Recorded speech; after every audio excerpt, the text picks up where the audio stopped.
friends. It's time for Thought Shifting Thursdays. So, we're going to do something different, really different today. I'm going to actually share with you a story from my book, The Magic of the Soul. And I don't think let me check and see if the Facebook video is working. Yeah, it is. Okay. Good to go. My wife hates it when I have to talk about technology at the beginning of every session, but something we just got to do. So anyway, I'm going to read you a story from this book, The Magic of the Soul, and it really encapsulates the message of the book and encapsulates my philosophy on life. And the reason I'm inspired to do this today is I'm starting a class on my book. The class is called The Journey of the Soul. People have been using Centers for Spiritual Living, and before that, Religious Science International has been using this book for about 16 years now as curriculum for training ministers and practitioners in the teachings of science of mind, New Thought.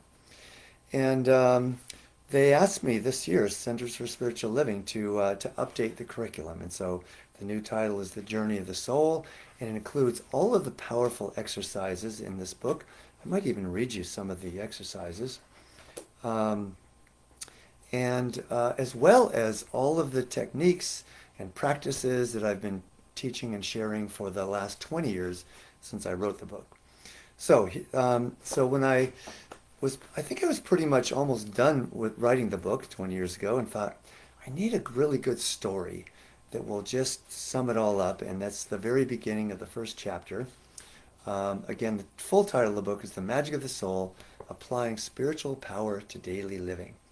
Best-selling book, continues to sell really well because people still get value from it. It was way ahead of its time, as a matter of fact. So here's the story. A young man was exploring a cave near his home one day when the beam from his flashlight ignited a faint sparkle on the ground. He instantly flashed the light back to the spot, walked over, and began surveying the cavern floor. Again, the sparkle appeared. He leaned down and picked up the source of the reflection and found a fairly ordinary-looking rock. As he studied it more closely, he realized it was a raw diamond. He buffed it and discovered that it had to be 6 or 7 carats large. He was not an expert, but knew it would be worth a handsome price if it were of decent quality. He placed the jewel in his pocket and explored the floor for more jewels. He searched deep into the cave but found no other evidence of anything of value. When he left the cave, he reached back into his pocket to find only a large hole, as though the diamond had burned through the material. He immediately raced back into the cave and hurriedly retraced his steps, scouring the ground for his briefly owned prize. He searched for 4 hours. He searched for hours into the night, but to no avail. He returned the following day and the day after that. He soon lost his job as a carpenter because he failed to show up for work as a result of searching for the diamond that he knew would land him a fortune. Why waste time on a job when he would be wealthy once he found his treasure, the one that was rightfully his? He eventually lost his home as he ran out of money to pay rent. He set up a tent near the cave so he could spend more time searching each day. He became a hermit, letting go of all relationships and hobbies to focus on his obsessive quest. 20 years passed in the blink of an eye. He finally realized he had wasted at least a quarter of his life on something that may not have been as valuable as he even imagined. He decided that he would spend one more day searching, and if he didn't find the diamond, he would give up and start a normal life. He searched and searched, on hands and knees, until they were both stained with sooty blood. He worked for 18 hours straight, knowing this would be his last chance. Now he wanted to find the diamond as much to appease his guilt over wasting his life as to enjoy the elusive fortune he had originally sought. Exhausted beyond all means, he fell onto his back in despair. It hit him how ridiculous he must have looked lying there on the floor, dirty, exhausted, and completely without a life. He began laughing at the sheer absurdity of his folly. He couldn't stop laughing as his mind flooded with realizations that could only come from letting go of a 20-year-long obsession. Realizations about everything he had missed out on. The pride of contributing to the world through his craft. The joy of sharing in relationships and raising a family. The love of friends. In that moment, he found his jewel. He recognized that had he not spent those 20 years searching, he might not ever have appreciated as much as he did in that moment the value of a simple, meaningful life. He felt grateful for his lesson and vowed to enjoy life for each moment from that day on. The moral of the story is quite evident and represents what we humans often do, even if not to such a mythical extreme. We tend to look outside ourselves for answers and to the future for happiness. You probably thought our friend was going to find the diamond once he gave up. But he didn't find that one physical object. He found something much more valuable in his heart, a jewel of understanding. But there's one final part of the story. As he lay on his back laughing for hours, his flashlight glazed across the walls of the cave and eventually revealed to him a ceiling dripping with raw diamonds.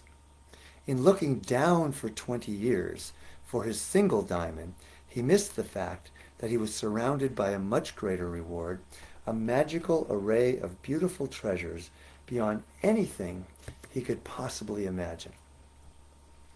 What is surrounding you that you may be missing by paying attention to the mundane or the limitations that you've learned to accept? What might you stumble upon if you surrender to a higher principle of life? Open to your magic. In the end, our friend sold the diamond mine, gave most of the money to charity, married and had a family, went back to carpentry, and lived a comfortable and simple life until he died. Oh yeah, and he also occasionally taught seminars on how to enjoy and appreciate the magic in every moment of life and the zen of carpentry, which was very rewarding. The simple message of this book is to be aware of the inner world. Practice being alive in your soul. Expect a miracle each and every moment. Expect magic to happen. Look for it. And you'll open to a world of unlimited possibilities. The magic of which this book speaks is obviously not to be confused with the magical tricks of a sleight of hand artist. The magic of the soul is true spiritual alchemy, the art of transforming the world of form through the power of spirit. By opening to the magic of spiritual reality, we bring the magic of our souls into our everyday lives. So, I could read on and on. I love this book. Oftentimes, when I do a reading from this, when I'm speaking, I'll introduce it as my favorite book, and often say that there's nothing in this book it's the only book, that there's nothing in this book that I disagree with. There's a couple little things now after 20 years. But so, all that in introduction to the fact that I'm starting a class this coming Wednesday called The Journey of the Soul. As I mentioned, that's the new curriculum title for the book. 6-week class from 4:30 to 7:30 Pacific time, p.m. Pacific time. And it's going to be great. We've got a great group signed up already. Would love it if some of you, my Facebook friends and Instagram friends, could join. So just write a comment if you want to join. I put in the description the link to sign up, to register. So would love to see you for that. Let's see if there's any final words. Let's go into meditation. That's how I like to do it. Actually, I'll give you a meditation from the very first class. So it goes like this.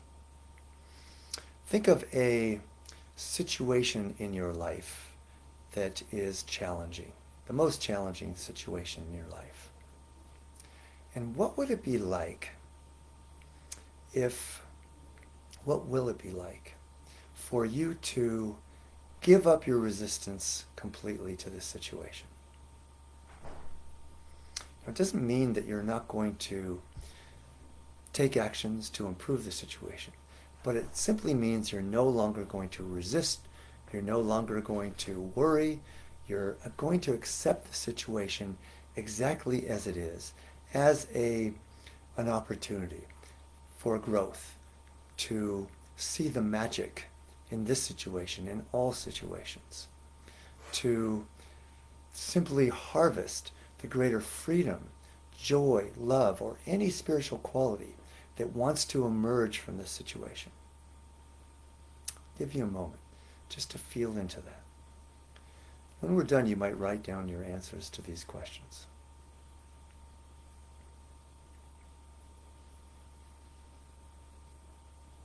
And feel free to write it in the comments or share it later if you're viewing this afterwards and it's no longer live.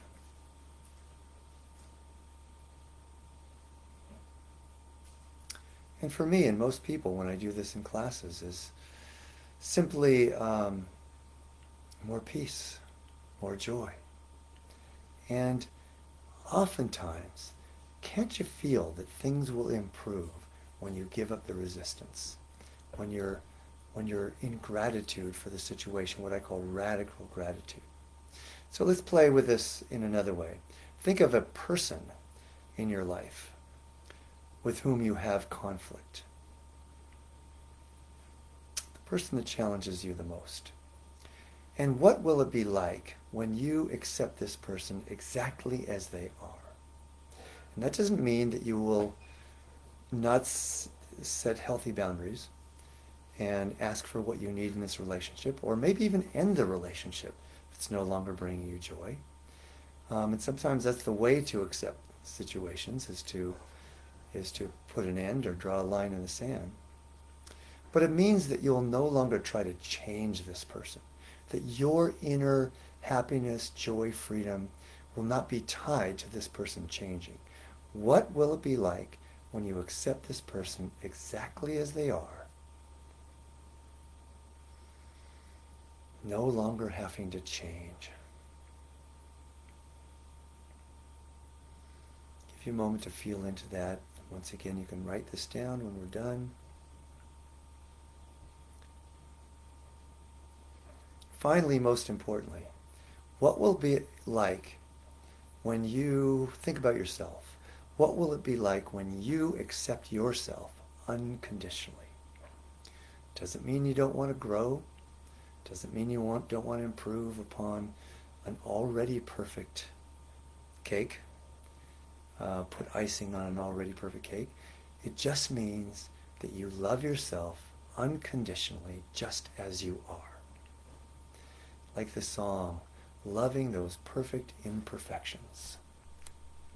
You know, that's what I say in the book, in the class, is that, as human beings, we strive for perfection. We move toward the ideal, right? The ideal of how we want to live our lives, how we want to be. When we arrive at the ideal, or soul consciousness, then we turn our attention back to the personality, back to the world of form. And we see ourselves, our personality, not as something to improve, but as something to serve. We love ourselves in the same way that a loving parent loves their child, not in spite of their imperfections, but because of their imperfections, because it is the purpose for the parent to raise the quality of life, the quality of love for that child. In the same way, when we arrive at our soul consciousness, when we see our lives from the bigger picture, we then have compassion, and we see ourselves, our personality, as an opportunity to fulfill the purpose of our soul, which is to raise the quality of life and love. And in fact, we then see that in everyone and everything, anytime we are looking at the world through the eyes of our souls. So that's what I'll leave you with today.